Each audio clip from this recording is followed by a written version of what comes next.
Good morning, guys. I am going to do a quick tutorial over SeeSaw in case that's something that you were interested in learning more about, or maybe you needed a refresher on. I'm just going to start from the very beginning. So right here, I've already signed up for free, so I'm going to sign in. It allows you to pick your login and password. You'll select, you'll notice if you're a student, of course, you select here. This is the option for family members because it is a great home to school connection if you choose to use it that way. Mainly it can be used for like a learning portfolio, which is really a great way to see student growth. So I'm going to click I'm a teacher. I've already got my sign in because I've created this before, and you're going to notice I have a lot of stuff on here just because I've played with it before, but I just want to give you kind of the gist. So basically, if you start over here on the left, you can see that I have 6 classes. You can create, these are all the classes from trainings and different things that I've done. So you can see that I have all these different classes. If I click on them, it will take me directly to that feed, essentially. And you can see that I have notifications. It functions a lot like Facebook in that you're notified if there's something waiting on your page. And we'll come to that in a minute. You can create a class very easily right here, and I'll do that in just a moment. And then if, hold on just a second. I'm going to wait to do that for you. Let's do this. Let's create a new class, and it's going to allow me to name this class. So I'm going to say practice October 2018. I'm going to go ahead and give it 4th grade. The green check is always yours and the student's best friend. So it will say your students will sign in with an email address. No, the easiest way to do it, unless you have older students, is I want to do the QR code. So QR code sign in and check. So it's really easy if you have your students' names listed over like on a Word document to drop these in here. But for now, I'm going to show you how easy it would be to add names. I'm just clicking return and it's letting me add these names. So you can add more later, but I put 3 people in there. So green check, it's creating my class. So I have a class here right now. I'm working in my practice class. This little friend is my best friend. This is my settings button, so I'm going to click on that guy. I want to check to see I have my class name, my grade level. If I want to add teachers, if I want to change the color, I can change it here. I can change the icon for my class. Student sign-on, it defaults to a class code, but for us in Canadian, we usually have one-to-one devices, so I want to change that so that once they sign in for the first time, it has them logged in from there on out. So I have one-to-one devices. I can manage and add students again very easily here. Student likes and comments. This is defaulted to turn on. I usually say, kind of enter this with caution. I would turn the student comments off until you're ready and you've had those conversations. Student likes are fine, meaning that if somebody posts something to the class, then they could comment or like it. Same with anything the teacher posts. You have also, can students see each other's work? That's up to you. If you want that to be turned off, you can. New items, I always leave this on just in case when a student submits something it has to be approved by me. You'll get a notification for that. And if you're sending them worksheets or something of any kind that you're wanting them to edit on top of, then you would want to turn on enable item editing, just depending on what you're doing. If you're going to want to use it with families, you will turn that on, and then you have some options here. It's a really great way to have some family engagement. There's the blog right now that you could use. I have never used the blog, but you can turn that on. There are some folders you can create if you're going to use several different types of content. Then you may want to create some folders. And there's a getting started checklist if you need that right now, because I'm going to show you how to walk through it. You won't necessarily need it. Anything that's on here you can default to set to your save to your camera roll. And when you're done with the class, you can archive it. And if you ever need to reset for any reason those family codes, you can do that right there. So right now, you'll notice we looked at the settings. We have a journal And you can see this is our class journal. There's nothing in it just yet. Claire is here, Lynn's here, and Stephen is here. You also have activities. These are things that the teacher can create, like lessons.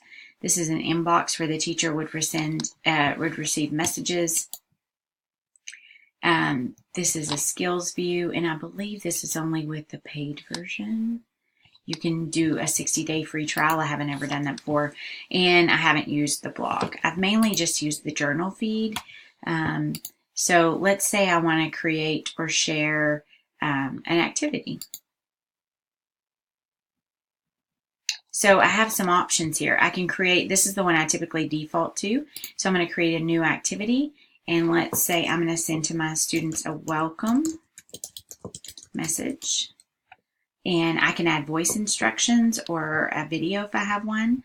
I'm just going to say, send me a picture of something that reminds you of fall. Now, I can add templates. I can, again, add voice instructions. But for now, I'm just going to do that. So it says, okay, now who do you want to share it with? I have the option to look at my classes, and I'm going to share it with my October class, and let me share that with the entire class. Now we're going to go back and see what, I'm going to say no thank you, see what that looks like. Back to class over here to the right. So I have a welcome message here. I can see that I have 0 responses, 0 waiting for approval, and I have 3 students who have not responded yet. If I were a student, it gives me a way to create an example. The student simply clicks on the green plus, and then they would take a video of something that reminds them of fall. And I don't have camera access because I'm on my Mac, but they would take a picture and then they would be able to post it. Just like to kind of simulate that, they could do a drawing, because I want you to see this green check mark. So let's say I'm going to do a drawing. I want to do a tree here. So the kids have this option as well. And I'm going to add some leaves, but then I'm going to come back in and we're going to make some of this. Don't judge. We're going to make some of this so it kind of looks like maybe it's a little fallish. So let's say I'm the kiddo and this is my fall tree. I'm going to post it. It says, do I want to use a voice to explain it over my drawing? I can do that. I can record over it and explain it. I can label it or I can caption it. So I could put a caption there. But if I don't want to and I just want to post my picture, then I just go check. I want to post it to everybody or just the students in the class. Now the students will only have the option to post it back to the class itself, not to everyone. Now it's loading, and this is what what you would see. Basically, the feed becomes all of the things that the students have posted, and then they have these options here: the like, the comment, depending on what you've left on, and then you can place things in folders. You have the 3 dots that allow you to do some different things over here, and you can see who it's posted to. So the more items that you have, of course, this becomes a feed, and whatever's created at the latest time lays on top, just like Facebook. So you can look at a calendar view, which is right here, and it will say, okay, 1 item has been dropped into SeeSaw on that day, or you can click here and it takes you back to the feed. So one other thing, it's really easy for kids to get in. If you're down here at this button that says students, it's going to say, oh, okay, here's the QR code. So all they have to do is go to their SeeSaw app, and it tells you right here, go to the SeeSaw app or go to the website, click I'm a student, and then they just take their iPad and scan that code. So this is most user-friendly with iPads. So if kids have iPads, that's what you would want to use to interact here. It's made to use with little guys and big guys. It's really made to be pretty user-friendly for your little people. I want to show you one last thing. These approval buttons right here. So when I click on this number 2, it's going to show me I have 2 things in my approval. I should have here. Let's double check. Oh, it's in my inbox. I have 2 messages. That's what it is. So because I created this and they hadn't added this student announcement and family announcements, those are new. And then I was going to see if anything else. Let's check this one and maybe the same thing. Yeah, it's all going to be in the inbox.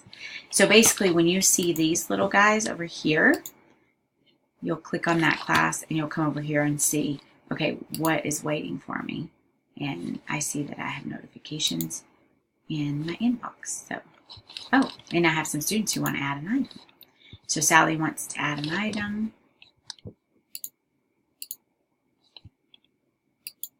Sally wants to add 2 items. So I can allow her to do that. All right, so that is pretty much SeeSaw in a nutshell. That's a quick version of it. So let me know as you're working in it if you need any help. I am happy to help out. Thanks and have a great day.